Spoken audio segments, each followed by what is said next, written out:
Դեն սիրելի հայրենակիցներ, Ռոբերտ Քոչարյանը ասուլիս տվեց եւ փորձեց հերքել այն ամեն ինչը, ինչը անհերքելի է, ներկայացնել, որ բանակում այն ինչ որ ես ներկայացրել եմ իրականությանը չի համապատասխանում, որ բանակը եղել է մարտունակ, բայց ցավը կայանում է անում, որ բանակում ես մենակ չէի ծառայում եւ առնվազն մեր զորամասում 1250 հոգանոց դա բրիգադա էր, 1250 հոգի առնվազն մարդ կար եւ այդ կազմը ամեն 6 ամիսը մեկ համալրվում էր նոր մարդկանցով եւ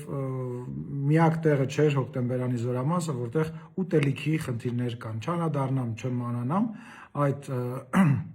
խոսակցությանը, ես չէ որ մեր ժողովրդին, մեր մարդկանց, ովքեր որ ծառայել են այդ տարիներին, պետք է պատմեմ, ասեմ նաև, որ Քոչարյանը իրեն թույլ է տվել իմ հասցեին վիրավորանքներ հնչեցնել, ինքը դրա համար պատասխան է տալու, ես հայցով կդիմեմ դատարան եւ ինքը հրապարակայնորեն ինձնից ներողություն է խնդրելու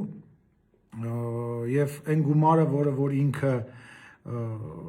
կփոխհատուցի, այդ գումարից ես գումար կհատկացնեմ, կանանձնացնեմ եւ ծաղիկներ կխոնարհեմ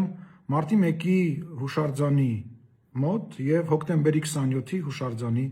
մոտ եւ կարծում եմ, որ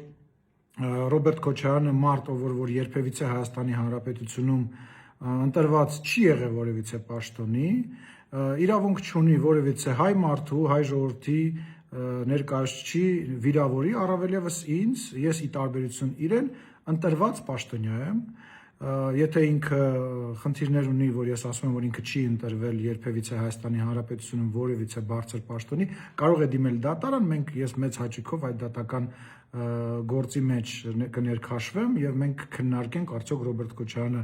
երբևիցե Հայաստանի Հանրապետություն որևիցե ընտրություն է հաղթել թե ոչ, բայց ես վստահ եմ, որ ինքը այս խոսակցության մեջ չի մտնի։ Փոխարենը ինքը պետք է պատրաստվի հրապարակայնորեն ներողություն խնդրի ինձանից, լավ կլինի նաեւ հայ ժողովրդից ներողություն խնդրի այն ամեն ինչի համար ինչ որ ինքը եւ իր շրջապատը արել են հայ ժողովրդի գլխին իր կառավարման 10 տարիների ընթացքում։ Շնորհակալություն, լավ մնացեք։